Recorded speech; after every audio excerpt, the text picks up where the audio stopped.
Hello, and welcome to Capital Compass. We are the official podcast of the New York State Catholic Conference. I'm your host, Gillian.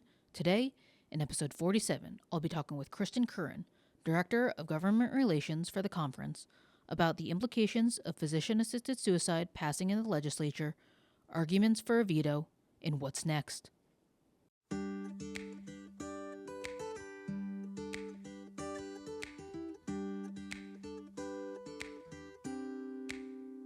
On April 29th, the New York Assembly passed the Physician-Assisted Suicide Bill, also known as Medical Aid in Dying. On June 9th, the New York Senate followed suit and approved the legislation, which the conference opposes. We are now waiting to see whether Governor Hochul will veto the bill or sign it into law. Joining us on the podcast today is Kristen Curran, Director of Government Relations for the conference, to discuss the implications of physician-assisted suicide passing in the legislature, arguments for a veto, and what's next. Welcome to the show. Thanks for having me, Gillian. Now, we've discussed this topic a few times on the podcast already, but can you give an overview of what has happened recently regarding physician-assisted suicide in New York? Sure. So for the first time since it was introduced 11 years ago, the bill passed both houses of the legislature. So one time in that 11 years, I think it moved out of the Assembly Health Committee. But other than that, it has never moved before this session. So pretty momentous development, obviously. So the bill now awaits delivery to the governor's desk, which likely won't happen until later in the year.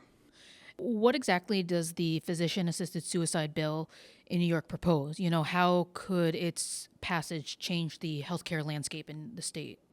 So the bill allows doctors to prescribe a lethal dose of drugs to end a patient's life, supposedly under the guise of ending their suffering.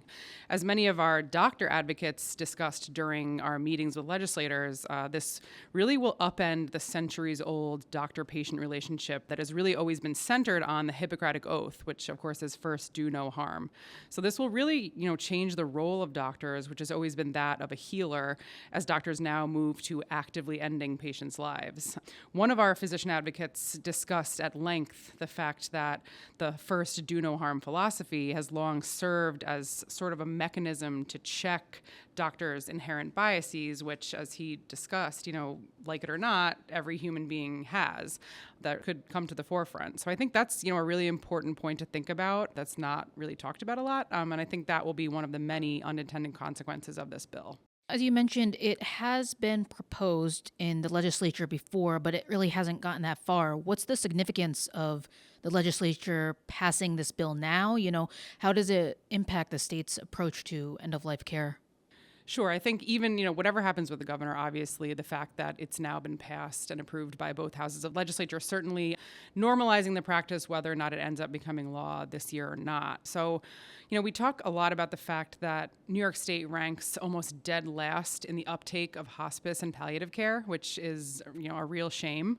Unfortunately, injecting assisted suicide into our healthcare and end-of-life practices now will likely discourage even more people from taking advantage of hospice and palliative care. The other side argues the opposite, which is sort of nonsensical to me.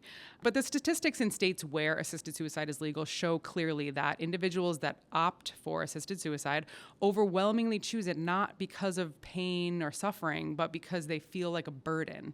This will undoubtedly lead to people, when faced with the choice of eliminating that burden on their family or choosing palliative or hospice care, to opt for the lethal drugs to, spare their family that heartache. So as we've said throughout this fight, the state needs to focus on educating the populace about hospice and palliative care options and building those resources into something that's attainable for everybody, regardless of insurance or economics or finances or all of that. One of the interesting things, especially on the assembly floor, is that some Democrats were outspoken about their opposition. So what were some of the significant remarks made by members opposing the bill? Yes, that's such, a great point. And I've said this before, that one of the, frankly, silver linings of the bill finally coming to the floor for a debate, obviously not what we wanted to happen, but definitely a silver lining as it came for the vote, was the fact that we got to hear so many members speak so passionately about why this bill is dangerous. And many assembly members in particular, like you said, and women of color in particular, frankly, spoke about the potential harms to their communities, to communities of color, to the medically underserved, the poor, the uninsured, that would would, the harms that would be brought on by this bill. So many of these members have done a lot of work on other things to address the crisis of, maternal morbidity, infant mortality, and other healthcare disparities that do exist, which they're shockingly at a crisis level, even in our progressive state here in New York, and especially, again, in those disadvantaged communities. So it's easy to see how these populations would be first to be pushed toward assisted suicide, as they already tend to be discarded by our healthcare industrial complex. So these concerns are a lot of what we've been trying to highlight all along, and we, of course, were so grateful to those members that spoke so bravely on the floor about all of that. So, and another thing that was brought to light on the floor and that has created confusion, which is terrifying when we're talking about such a sweeping policy change as this, is the question of who qualifies for assisted suicide. So the sponsors claim that the legislation is very tightly crafted and limited to terminally ill individuals. But the point about diabetics was used as an example. It was brought up during debate, and there were basically two different answers between the Assembly and the Senate. So Amy Paulin, who's the Assembly sponsor, effectively said that diabetics could qualify for assisted suicide. If they stopped taking their medication, that would render them then terminally ill. But Brad Hoylman, the Senate sponsor, said he didn't think that was the case. So to legalize something like this without even knowing who would qualify, or if diabetics could be opting for assisted suicide instead of their medication or dialysis, this all just seems very dangerous, and is just, again, one more reason why we really hope that the governor vetoes this legislation. Now, you also mentioned physician-assisted suicide could put vulnerable populations such as the elderly, disabled, and mentally ill at risk. Could that send a message that their lives are less valuable or worthy of protection? Yeah, we are certainly worried about that. And as we've been fighting this bill, we have long pointed to the situation in Canada, which is really a working example of this exact problem. Canada's assisted suicide law started out much like our legislation, with supposed tight parameters and so-called safeguards. It was very quickly expanded to those with, quote, intolerable conditions, in addition to just the terminally ill. And there are even plans to expand it to those with mental illness. So, there have been stories about individuals literally being offered assisted suicide instead of the disability supports that they need. So this is, again, a real-time example of the slippery slope that this legislation starts us on. The disabilities community is one that we are especially concerned about. We've been working alongside our partners in the disabilities rights community for years to fight this bill. Our disabled populations are in crisis right now in New York in the wake of the Consumer-Directed Personal Assistance Program, known as CDPAP, being completely redone. The rollout of that new program has been disastrous, and it's left so many of our disabled New Yorkers without supports. When these people are without the help that they need, they're going to be one of the first populations at risk of being, coerced or cornered into choosing assisted suicide. The governor has spoken practically every day as well over the past couple months about the impact of the pending federal budget bill. She points to the fact that the federal budget bill is going to leave a $13.5 billion hole in our healthcare system. So again, when so many are going to be possibly left uninsured and without support, that's where we can expect situations like the ones in Canada to happen here, and our medically disadvantaged communities being pushed toward assisted suicide instead of the much more expensive help and supports that they need to live their lives. Some argue that physician-assisted suicide is an individual's right to die with dignity. How would you respond to those who believe that this bill offers compassionate options for those suffering? Sure. I talked a little bit about this with Cardinal Dolan recently on his radio show. And, of course, we know that true compassion is to walk with our loved ones through their end-of-life journey. I said to him that we owe it to each other to do that, because end of life is part of life. And so much of the conversation around assisted suicide, I think, is rooted in our need as a society these days to skip that hard thing and, make it easier. And for individuals who are dying, to eliminate that burden on their families, as I said before. But we know that true compassion, again, is to help them through that. And that compassion can, of course, be lived through, opting for those hospice and palliative care options, where we can truly take care of our loved ones and see them through to the end in the best possible way. In the case that Governor Hochul decides to veto the bill, which obviously we hope happens, what would the implications be for the legislature? Could this veto kill the movement for physician-assisted suicide in New York, or would it just be a temporary setback? Unfortunately, I don't think it'll kill the movement.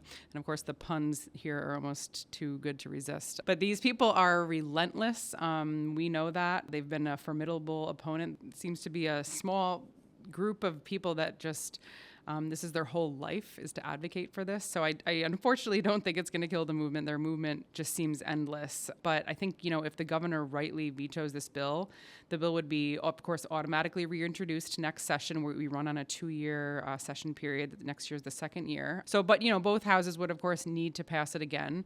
I do feel that, like I said, before, the floor debates in each house really brought to bear how uncomfortable so many members are with this legislation. I mean, we had members literally speaking on the floor about how uncomfortable they are with it, about how worried they are about it, but I'm going to vote yes anyway. So really a huge amount of discomfort among the members. And so I have hope that if it does return again next session, with any sort of movement behind it, that all of those arguments and all of that, again, passion in speaking against it and the discomfort in reluctantly voting for it will give members, great pause about advancing it again. For listeners who are concerned about physician-assisted suicide, what action can they take to ensure the bill is vetoed or defeated in the future? Yes, thank you for that. We are asking all those concerned about this to please contact the governor's office to voice your opposition and concerns. Governor Hochul is, of course, now our last shot at defeating this bill and making sure that it doesn't become law. So it really is important that she hears from everybody possible. So absolutely reach out. And of course, that our website is a really easy way to do that as well. Thank you so much for coming on. Thanks for having me. Thanks for listening to the Capital Compass podcast. And thank you so much to Kristen for coming on the show. Now, it's with great sorrow I announce that I am leaving the Catholic Conference, and Capital Compass will be on an indefinite hiatus. I wish my successor the best of luck. Thank you to all our listeners over these past few years. If you'd like to support the podcast, please share it with others, post about it on social media, or leave a rating and review. Don't forget to subscribe wherever you get your podcasts. And to catch all the latest from the conference, you can follow us on Instagram and X, formerly known as Twitter, at NYS Catholic Conf, and on Facebook at NYS Catholic Conference. As always, thanks again, and God bless.